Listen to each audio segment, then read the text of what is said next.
Sama saudara-saudari yang terkasih dalam Kristus. Siapa yang tak merindukan damai? Dalam dunia yang semakin bising, cepat, dan penuh tekanan, kita semua mendambakan satu hal yang sama, hati yang tenang, hidup yang damai. Bahkan dalam kematian pun, kita berharap bisa pergi dengan damai. Tapi, apa sebenarnya damai itu? Saya teringat sebuah kisah bijak dari sebuah buku anak. Seorang raja mengadakan sayembara, meminta para pelukis menggambarkan makna damai. 3 lukisan dihasilkan. Yang pertama, laut tenang dengan perahu yang mengapung lembut. Yang kedua, sawah menguning saat matahari terbenam. Yang ketiga, air terjun deras yang tampak bising dan mengguncang. Tapi anehnya, lukisan air terjun itulah yang menang. Mengapa? Ternyata di balik air terjun yang menggemuruh itu, tersembunyi sarang burung kecil. Seekor induk tertidur dengan damai, bersama anak-anaknya, tepat di tengah hiruk-pikuk alam. Itulah damai sejati. Bukan ketiadaan masalah, melainkan ketenangan di tengah badai. Seringkali kita menyamakan damai dengan situasi yang mulus.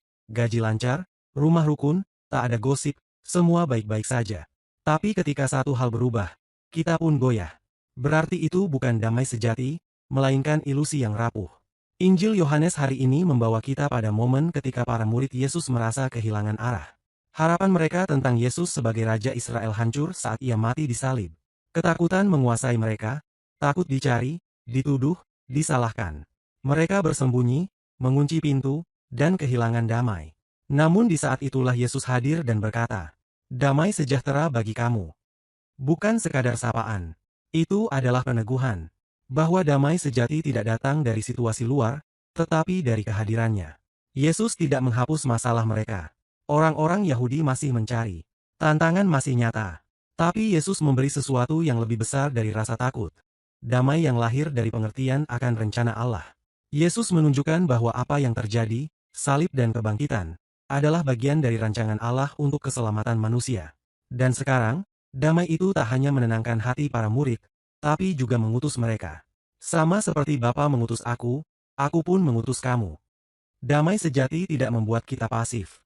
Damai sejati memampukan kita bergerak, melayani, menjalani panggilan hidup, meskipun dunia di sekitar kita belum berubah.